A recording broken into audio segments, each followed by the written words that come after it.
Hello, my lovelies. Today is part 2 in the series about productivity hacks and personality, in which we give you great tips to help you be more efficient, have more fun, get more done without hassle, and create a home and work environment that works for you, no matter what your personality. We're working through some principles that I teach in the Productivity by Personality course and the Whole Home Reset program. And if anything in this podcast resonates, be sure to share and subscribe on your favorite podcast player. For those who are new to the podcast, when I talk about personalities, communication, and relationships, I use the DISC personality model of behavior and refer to people as D or driven, I or inspired, S or supportive, and C or cautious. You can find links to take your own personality assessment in the show notes. So last week we started working with this concept, and as I said, it got more in depth than I had originally planned, so I decided to make this into a series. That means that since we started with the D personality last week, and that's as far as we made it, we'll be starting with the I personality this week using the same 10 productivity hacks and how they apply to the I personality. As a quick refresher, let's go over the hacks that we outlined last week. Productivity hack number 1 is to find the sweet spot. For more insight on that, listen to one of the episodes listed in the show notes, either from last week or the episode specifically about the sweet spot. Productivity hack number 2 is the 2-minute tidy, which can apply to personal or business. Productivity hack number 3 is to use a timer, a secret weapon of productivity, especially on your worst days. Productivity hack number 4 is to complete 1 load of laundry per day. This one baffles people, but stay tuned and I'm going to talk about the benefits. Productivity hack number 5 is to use a paper calendar if you have a family. I know you don't want to do this, but hear me out before you make your final decision. Productivity hack number 6 is to have weekly meetings. Again, these work in business and personal situations for all personality types, and we'll discuss why that is so important. Productivity hack number 7, meal plan. Make space in your brain, your business, and your life for better with this one hack. Productivity hack number 8, use your highest energy time well. This is one of my favorites and a game changer if you haven't scheduled yourself around it. Productivity hack number 9, use your highest focus time well. Some people think that the energy and the focus is the same. They're not always the same, and we're going to talk about that with each personality type. Productivity hack number 10, balance is an illusion. Most of us know this, but knowing it, how do we deal with it so we don't feel unbalanced all of the time? That's the quick run through of the productivity hacks. And now we're going to talk about how they apply to the inspired personality type. So, you there with the I personality, are you ready to figure out how and why each of these productivity hacks can work for you too? Let's start with the sweet spot. This is so important for you because you sometimes struggle with knowing where to start. And I'm telling you that this absolutely revolutionized how I conduct my home and business life. In my home, I know what my sweet spot is for my home and in each room. In my business, I found that as I learn more and succeed more in my business, the sweet spot transforms because my business and my knowledge base transforms. At this point, I basically run 3 businesses. I have my DISC personality business, where I help online women entrepreneurs with families unleash their superpowers to live an amazing life based on their personality strengths. For the I personality, that means we make life easier and more fun for them in every way. My second business is this podcast, which supports the work I do in my coaching and consulting, but it's also an entity of its own with content creation and marketing. Then there's the business I run with my son that includes making videos for Amazon about products that I love and use. And that business is about to expand to include a YouTube channel. So what does all this have to do with the sweet spot? Honestly, everything, because I have to know where to start every week. And for me, that's imperative. So I'm not stressing to keep up and be on that hamster wheel all the time. Of all the things I do, creating the podcast takes the most time right now.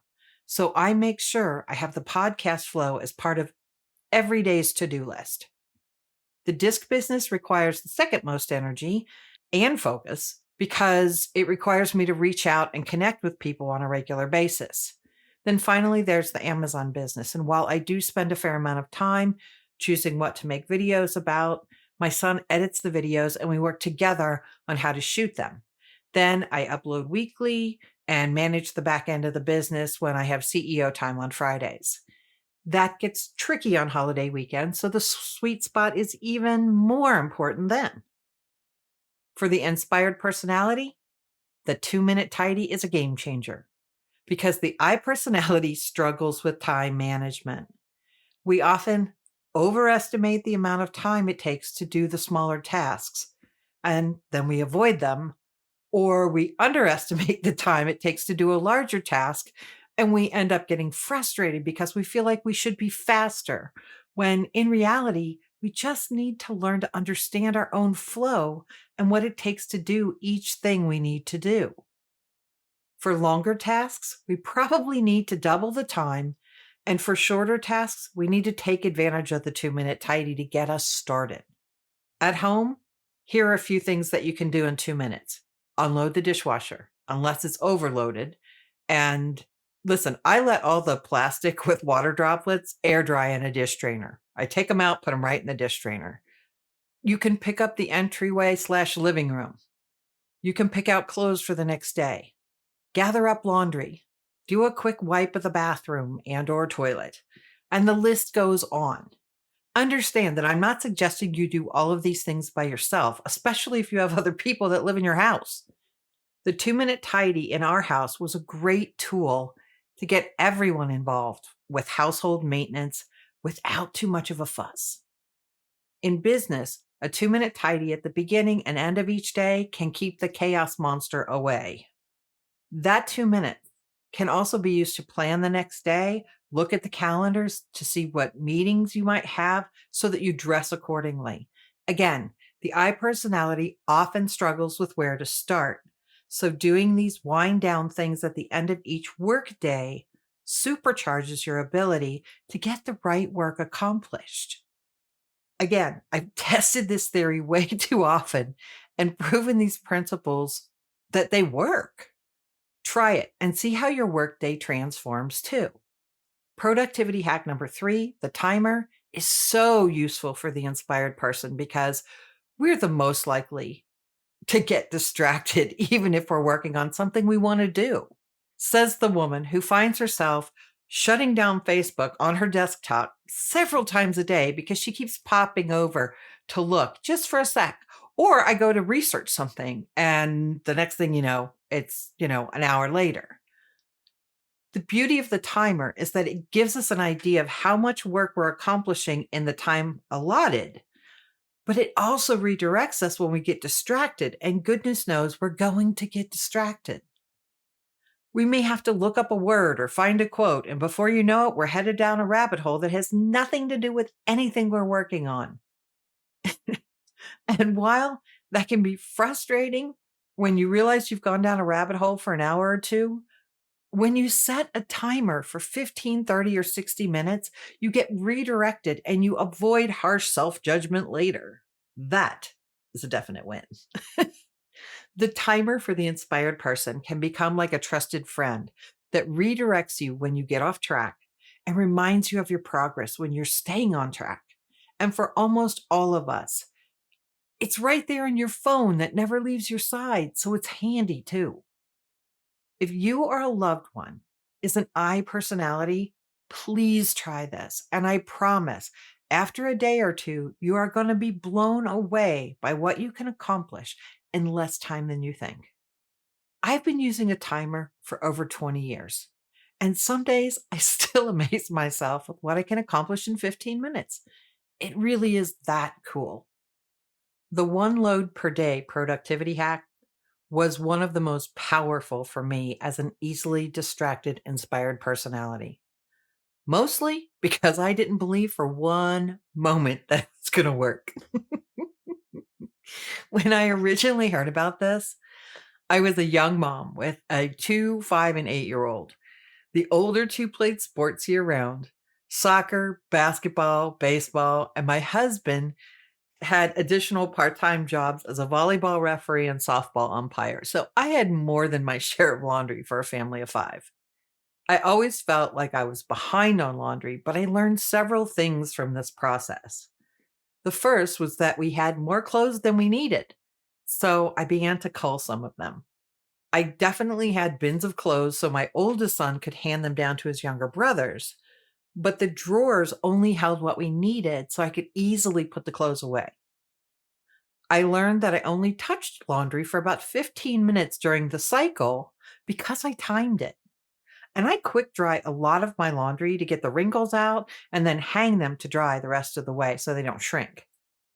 I learned that kids can match socks even at ages 5 and 2, and that a load per day actually did mean if I took a weekend off, I could catch up in less time than I thought.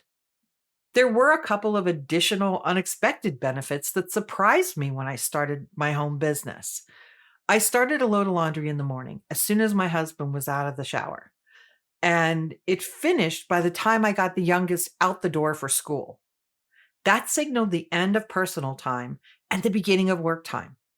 For an inspired person with ADHD, that made the transition from home focus to work focus much easier. I would work until the kiddos started coming home, and my work hours were set. In the summer, I switched things up because my children slept in and the house was quiet in the morning. So I did my business work early while the load of laundry ran. Then I would fold the laundry and leave the basket at the bottom of the stairs and continue working until my children woke up. That one hack made it so that I could be more spontaneous and do more with my children because I was no longer plagued by the laundry monster in my house. And I highly encourage you to try this because it's truly life changing, especially if you work at home. The paper calendar hack was a difficult one for me to institute at my home because of one big reason, and that meant it required me to keep it up. And tasks are not my favorite thing, but neither was being responsible for everything for everyone that was in my head. Please understand that when we started this, digital calendars, especially shared ones, were not in use for most people.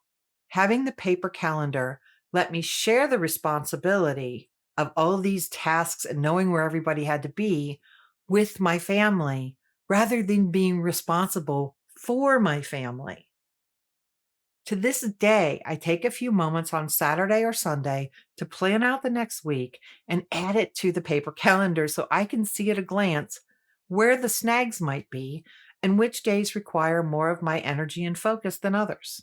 And before you come at me about still being responsible for everything, let's move on and talk about weekly meetings. Weekly meetings were pretty easy for us in the beginning because our children were younger and we made a point to have dinner together most evenings, especially on Sundays. We started that tradition because I read an article about National Merit Scholars that studied what set them apart from other students, and the one common denominator was that they sat down with their family to have dinner at least one night per week. Now, none of my children became National Merit Scholars, but they're all doing really well and they're all pursuing dreams of their own. So I don't regret those weekly meetings and family dinners at all.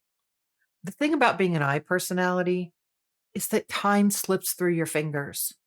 And I will tell you that if you have a family, those kids grow up so quickly. The best quote I ever heard about parenting, if you know me, you've heard it before, is that the days are long, but the years fly by. And that was never more apparent than when I looked at my husband when our youngest graduated from college and I said, "We did it." I felt the weight of those long days, but also how quickly we got to the end of our 25 plus year parenting journey. To launch our children into the world as responsible adults and having those weekly meetings helped me and my husband teach our boys how to be responsible for their own time and activities because if it wasn't on the calendar, they had no one to blame but themselves. It actually freed me to know what was going on without having to be responsible for everyone in the process. So, yay for that. This works in business too, especially for the inspired person that owns a business. If there is a main calendar that shows what's going on in everyone's day, then everyone knows what they're responsible for, and the business runs more smoothly. In my case, it also lets my family members know when I have a late afternoon meeting, meaning they may be starting and or cooking dinner. With the paper calendar, the inspired business owner can let go of so much mental load, which gives them freedom to focus more on their business, which they love to do. They wouldn't be doing this business if they didn't love it.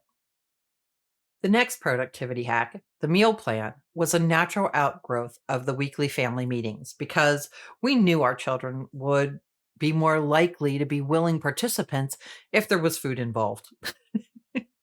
If they could pick the meal, all the better. So in the beginning, we let our children take turns picking out the meal for the weekly meeting, and they could make requests for other meals as well. As they got older and more active, we often included car picnics in the mix when I was picking up and dropping off at multiple practices per week. Those steamed hot dogs and fruit plates weren't the fanciest meals, but they're now cherished memories of quiet conversations and moments spent together in the midst of preteen and teen chaos. Pre-packing lunches was my greatest sanity saver in the mornings because my children all wanted different sandwiches with their lunches, and I detested making 3 different sandwiches every day. Could I have made only one kind? Yup. Would my children have thrown away the ones they didn't like? Absolutely. So it would have been a waste of my time and money, and my children would have gone without food. So here was our solution. 2 of my kids ate meat sandwiches, one like turkey and one like salami without condiments, both of them. I'm not sure what happened to those kids. We made 5 of each for the week on Sunday, and we froze 4 of them. That way, they got the sandwich they wanted, and all they had to do was grab it out of the fridge or the freezer. Then I made peanut butter and jelly for the youngest when that was still allowed, and everyone was happy, especially my non-morning loving children. So I call that a parenting win. Breakfasts were always a frozen grab and go, whether sausage sandwiches or some kind of pastry. Again, I know it wasn't the healthiest choice, but after elementary school, there was no getting those boys to the table for breakfast. So we just did the best we could. That's why dinners always included vegetables, sometimes stealthily added, but that's a conversation for another day. So instead, let's move on and talk about using your highest energy and focus time well, which is so important for the inspired personality because if you don't do this, you can waste your entire day over and over again. You know what I'm talking about, don't you? You look at the clock and suddenly it's 4 p.m. and you wonder, where in the heck did the day go? And if it happens a few days in a row, you feel like you're going backwards in every way. So, what's an easily distracted I personality to do? One of the great lessons for me was realizing that if I left the house in the morning for anything longer than a school drop off, it was almost impossible to re engage when I got home. Until I figured that out, I cannot tell you how many days I felt like a failure because I would leave for a meeting or a quick grocery run. And when I got back, I would just spin my wheels or end up on the couch feeling awful, watching mindless TV. Not a good look. And while you might think that has more to do with focus than energy, in my case, you'd be wrong. For a while, I tried to exercise in the morning, thinking because it was my highest energy time that it was the best time to exercise. Turns out it wasn't because I used up all that valuable energy and I was pretty much useless the rest of the day. It not only zapped me of that precious energy, but also of the even more precious focus I needed to get work done around the house and in my business. Now I figured out that it's helpful to get basic house tasks done and out of the way very early in the morning that don't take too much energy, like emptying the dishwasher and working around the house for 15 minutes, tidying up and putting things away. Then I still have energy when I sit down to work and can give my focus and energy to the top tasks on my list for business. After lunch, when my energy is lower, but my focus is still okay, I can work on more creative projects like making videos and social posts and attending meetings. All of these things make each day flow better and help me run my businesses and my home more efficiently. Oh, and the exercise thing? I actually find the most success when I finish work in the afternoon and make time to exercise before dinner. After dinner, my energy is super low and relaxing is the only thing on my mind, whether I exercise before or not. I know that system wouldn't work for everyone, but when you're an I personality with ADHD, you often do things differently than others. And as long as things get done and you're not hurting anyone, who cares? Let neurodivergent, inspired people succeed in ways that truly empower them. Please. On the balance as an illusion front, when I finally decided to get serious about my businesses, I realized I had a problem. For a long time, I had been the person solely responsible for our home and meals. Adding a business or two meant that I didn't have the bandwidth to do everything I'd always done, so things had to change.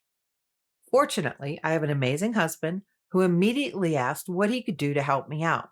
And for me, that was taking over the laundry. At this point, we only have three of us here, so I rarely do laundry anymore. And I learned to let go and let my task-loving husband do the laundry the way he wants, which was a surprisingly difficult thing for me to do. Often when it comes to the tasks of home and business, the inspired personality feels like they're always behind because tasks don't come naturally to the lighthearted, inspired personality. They also typically don't have the greatest grasp on how long a task actually takes unless they time themselves, which is exactly why I know that hands on time for a load of laundry is 15 minutes because I did that. And I'm constantly learning more. For example, this week, I realized that while I've been thinking I'm lazy and slacking because I'm not getting my podcast done in a couple of days, I've actually underestimated the amount of time it takes me to take a podcast from idea to ready to record. Initially, I thought it was a couple of hours, when truthfully, it's more like 5 to 7. When I realized that, it was so much easier to be kind to myself about my workflow and not get caught up in feeling like I'm failing. This is when the concept of good enough is so important. Your good enough may look different than others, but it's so important to figure out what good enough means to you. And often for the I personality, you find that using your timer not only keeps you on track, but also shows you how long something takes for you to do so you don't constantly feel like you're falling behind. Then you focus the best you can on the task at hand, knowing that when you walk away, even if the task isn't finished, you've made progress, and that is indeed good enough. So there you have it for the inspired personality and productivity hacks that can help them do life and business better. If you are an I personality or know one that is struggling, book a free 15-minute discovery call and we can get you on the track to better immediately. We might resolve your issue in that 15-minute conversation. We might schedule a more in-depth strategy session. But I assure you that whatever we chat about, you'll feel better about yourself and your life when we're finished.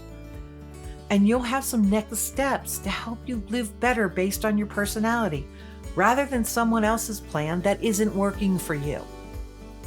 The challenge won't be helping you, but actually ending the call at 15 minutes because you know how much fun we inspired personalities have chatting with one another.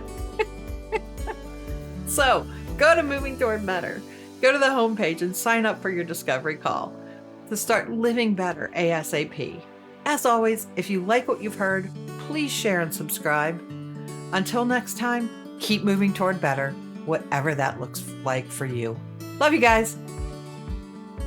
At Moving Toward Better, it's our mission to help you unlock a fantastic life, powered by what's unique and authentically you. To learn how we can help you in your quest, head over to movingtowardbetter.com to check it out, or use the links in the show notes. Thanks for listening, thanks for being you, and have a great day. Love you all.